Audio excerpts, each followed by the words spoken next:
Iron deficiency இருக்கா? நீங்க iron டெஃபிஷியன்சிக்காக daily dates வந்து சாப்பிட்டுட்டு இருக்கீங்களா?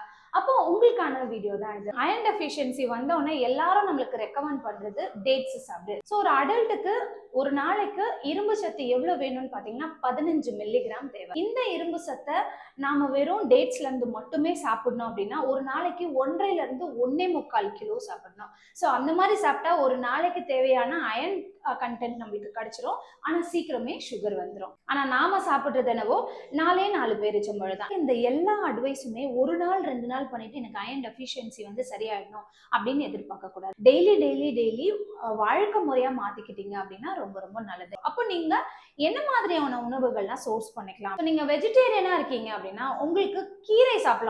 முருங்கைக்கீரை ஒரு நாளைக்கு 400 to 500 கிராம் முருங்கைக்கீரையை நல்லா பொரியல் பண்ணி தேங்காவை போட்டு நீங்க ஆட் பண்ணீங்க அப்படின்னா அதுல ஓரளவுக்கு 3 to 4 மில்லிகிராம் கிடைக்கும். இதை தவிர சுண்டல் வகைகள், பயிறு வகைகள் இதெல்லாம் வந்து உங்களோட டெய்லி ரொட்டீன்ல நீங்க சேர்த்துக்கிட்டீங்க அப்படின்னாவே உங்களுக்கு அயன் டெஃபிஷியன்சி அப்படிங்கிறது ஓரளவுக்கு கண்ட்ரோலுக்கு கொண்டு வர முடியும். நான் வெஜிடேரியனே பெரிய சோர்ஸ், அதுவும் வந்து ஈரல் வகைகள் அப்படிங்கிறது மிகப்பெரிய சோர்ஸ். மட்டனோட இன்னர் பார்ட்ஸ்ல கிடைக்கிற ஈரல், மண்ணீரல், கல்லீரல் இதெல்லாம் சேர்ந்து வரும். ஸோ அது சாப்பிடலாம். பிளஸ் கீரை வகைகளும் எடுத்துக்கலாம்.